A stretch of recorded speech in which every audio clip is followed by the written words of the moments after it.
The season-ending injury to Joe Burrow. Boo. Hiss. Yeah. Ben, I'm bummed. No, this really sucks. It's been an up and down season for the Bengals. It's already been a Joe Burrow's injured. We're not what we were to start the season for the Bengals. But okay, tough AFC playoffs, tough AFC North. Still, you trust Joe Burrow, you trust Zach Taylor, you trust the legacy and the playoff experience. Like, this team's going to make the way into the playoffs. No one's going to want to play them. Like, they're going to play some good January football.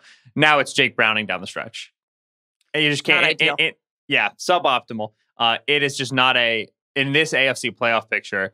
Even as like the Browns transition to Dorian Thompson-Robinson and the Steelers play Kenny Pickett, who's functionally a backup quarterback at this point. Even with that considered, it's still just really difficult, I think, to push your way into this AFC playoff picture. So this feels like a death knell in the season for the Bengals. This feels like ringing the bell. I don't see how they make it into the postseason with this Joe Burrow injury. And now they have to worry about their franchise quarterback's grip strength moving forward. It's a tough thing. Right. So we should I want to talk about the AFC North and do the here and now stuff at some point, but worrying about your starting quarterback's grip strength, obviously not ideal. This is now, the second Joe Burrow season that has ended with a significant injury. That's something that they have to think about going forward. And the thing that I wonder is, there's some possibility that we get super hyped up for this Thursday night football game. It's like the first great Thursday night football game in who knows how long. And then it turns into this kind of bummer night, and it could end up being, there is, I think, at least some possibility that that's the last time that we see, a team with Burrow, Chase, and Higgins together. And I mean, T obviously wasn't part of that, but that nucleus of that Bengals offense, there's some chance that this is the end. T is going to be a free agent after this year. Obviously, having given Burrow the massive contract going into the season changes the finances for the Bengals significantly. Jamar Chase is not going anywhere. He will be in the fourth year of his rookie contract next year, but that's when you start thinking about extension. Obviously, they'll pick up his fifth-year option. Never say never. The cap is fake, but this is a team that's going to have to make some really hard decisions. And so it's not only that they lose to the Ravens, they're 5-5. It seems like it would be a tough hill to climb, even if you did have Joe Burrow and with Jake Browning. I mean, it's almost, I don't want to be a downer, but the Bengals seem pretty cooked as far as 2023 goes. But the thing that kind of bums you out even more is that you get to 2024 and start thinking about the future of this roster, and it only gets tougher from here because you no longer have the privilege of a rookie contract quarterback. Yeah, if assuming there's no more T. Higgins after 2024, the official last game of Burrow plus Chase plus T, when they're all active and playing, will be the win over the Bills, excuse me. Which, if your last huzzah is breaking another AFC contender such that they go through like a coaching staff blow up, that's not a bad way to go out, all right? It's it really is. Like, you go out with the boys for one last hurrah and you have a great time. Good work from the team. But yes, Jamar Chase, like you said, 2 years left on his deal and then the fifth-year option. But besides that, you have Joe Mixon for this year and next year. You have Tyler Boyd for just this year. You have T. Higgins for just this year. Even wide receiver 4, Trent Irwin, who has played well in Higgins' absences. He's been a solid player for them. Restricted free agent after this year. Their tight ends, who after Hayden Hurst left, he was on a 1-year deal. Now it's Irv Smith, Drew Sample, Tanner Hudson, Mitchell Wilcox. All of them have taken snaps this year. All of them are on 1-year deals. Every single weapon for the Joe Burrow Bengals is expiring this year or expiring next year or named Jamar Chase. They are in a position where they need a dramatic rehaul. It is possible to extend T. T's going to have to want to play ball a little bit and do some stuff structure-wise to help the Bengals out. The Bengals also, historically under the Brown family, do not want to be a team that has guarantees in a contract more than year 2. They do not like to have any money guaranteed in year 3 or beyond. They've started to finagle with those guideposts, obviously, as they've gotten to star talent, and they have Joe Burrow's contract now. But they would have to be willing to overstep that bound to ever make a T. Higgins contract work.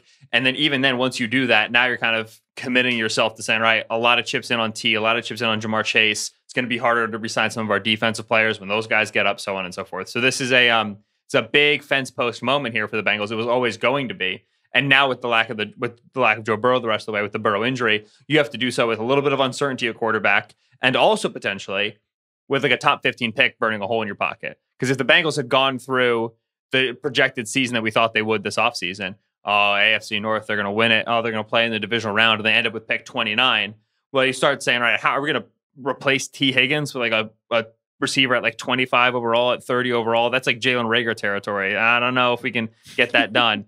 All of a sudden, if you this season really goes south and you end up with, 6-11, 7-10 record, and you're sitting there with pick 13, it becomes a little bit easier to go draft that wide receiver one and feel like you can move on from T. And so the change in draft capital here also now affects that outlook, and it affects the whole conversation. So the Bengals from here on out, maybe not an exciting team to watch for the AFC playoff picture, but where their draft pick lands is going to impact this team's offseason quite a bit.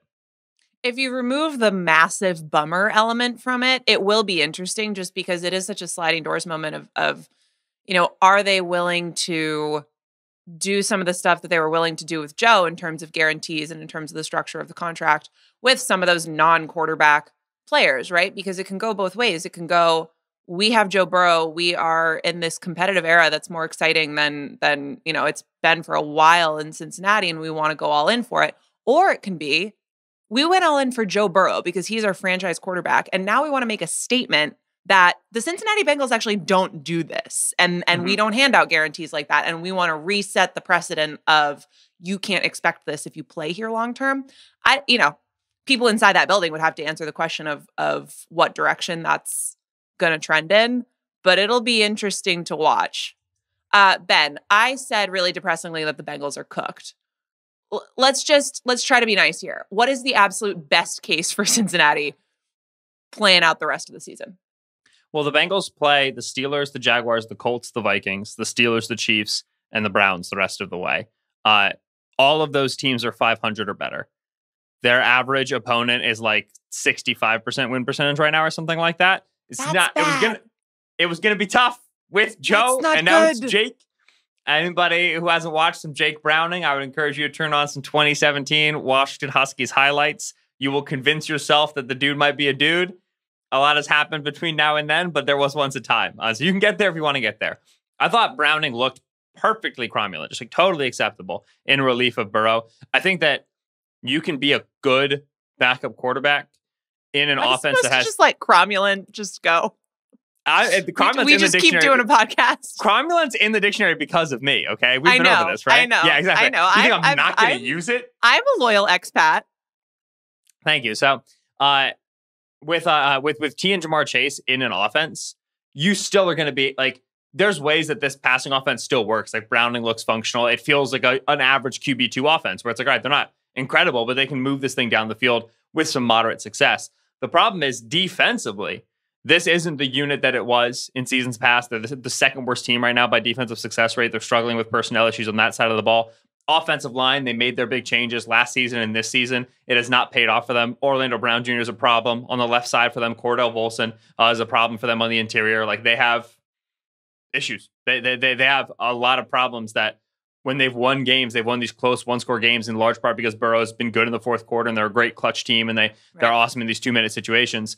If Browning doesn't bring that, which you don't expect him to, it feels like they're like, even if they stay close and they stay competitive, it feels like they lose a little bit of that magic that they had. And so I think Browning will be fine. Like, I saw like there was a Chase Daniel tweet that was like, this is why you got to take backup quarterbacks seriously. And it's like, all right, Chase Daniel, like, yes, Chase, like that's we don't have enough good starting quarterbacks. Right. Like, in theory, it's a great point. In practice, it's a little harder than that. But here we are. And like, could they have gone more aggressively after QB2 when Burrow had the calf strain in the summer? Sure, but they didn't. And they got Browning.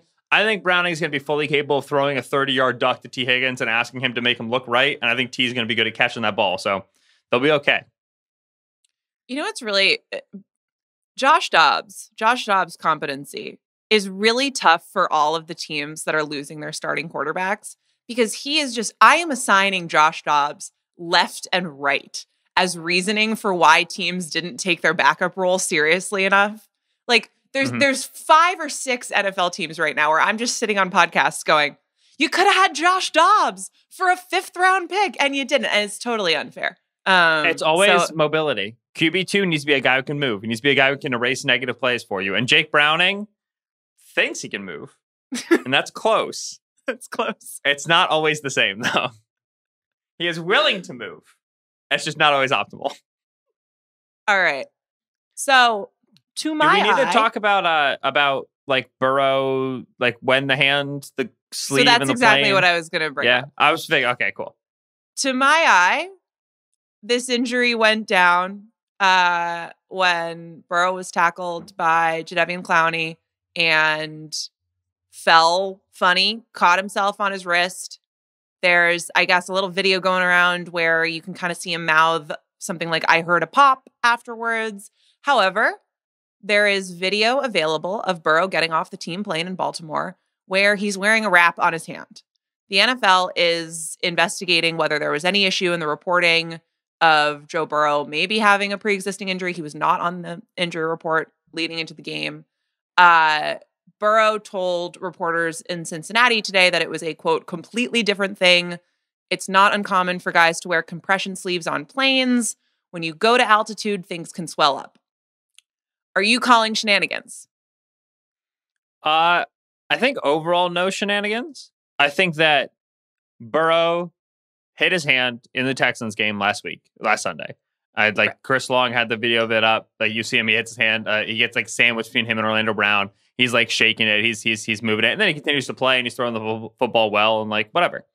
And then I think he wore a compression sleeve on the plane, in part to, address the fact that his hand was sore and it was potentially going to swell as he was on that flight. Like, his point is like, people wear compression sleeves on planes. It's like, yeah, people who are 80, Joe. Like, you got to, I don't think this is like that common of a thing. I wear compression do socks you? to fly sometimes. Yeah. Okay. I know like two people in my life who do this, and they're all old. And so I don't know if the youths are doing it. Maybe brutal. Absolutely brutal. Maybe it's something that I need to adopt in my own life. I don't know. I Googled the information. They were like, to help with swelling. And I was like, I don't swell on planes. I'm chilling. So I only for like a really long flight. Okay. I'm happy for you. Yeah. Thank you. I think that I think Burrow's throwing hand was less than 100% entering this game because it got banged up. And I think that happens to a lot of quarterbacks. And over the course of seasons, and happens to a lot of players over the course of seasons, that something gets banged up and they try to address it and they don't put it on the injury report. It's like I'm not 100, I'm just 95%. Like, Jalen Hurts has been actively limping on the field, and the Eagles won't put him on the injury report with a knee injury. Like, he's acknowledged, like, yeah, I have a bruise in my knee. Like, there's stuff that players decide falls below the threshold, especially really tough players like Joe Burrow. Then I think in this game, he got hit by Jadeveon Clowney while he was throwing. Josina Anderson reported that he said that Ravens players heard him say after the Clowney hit, "I felt a pop." Burrow said during his press conference today that he felt the pop when he threw the ball to Joe Mixon on the subsequent play. At some point, someone heard a pop or multiple pops, and something popped. And then there was that clip of him jogging to the sideline. You can see his hand is swollen up like a balloon. And that's where it's like, okay, like, I think if his hand looked like that after the Texans game, I think that would have gotten on the report. I don't think that would have gotten by Bengals beat writers and various people if his hand looked that way. So I think that big swelling and that big thing was a result of the Ravens thing. So maybe some minor shenanigans. I don't think it's overt shenanigans. Yeah, I think no major shenanigans, because here's the thing. The injury is a ligament tear. Quarterbacks' hands, disgusting. Just absolutely gross. You ever look at like a veteran quarterback, guy who's been out of the game for however long? Yeah. Their hands are gross. The fingers are going in all sorts of different directions. It's terrible.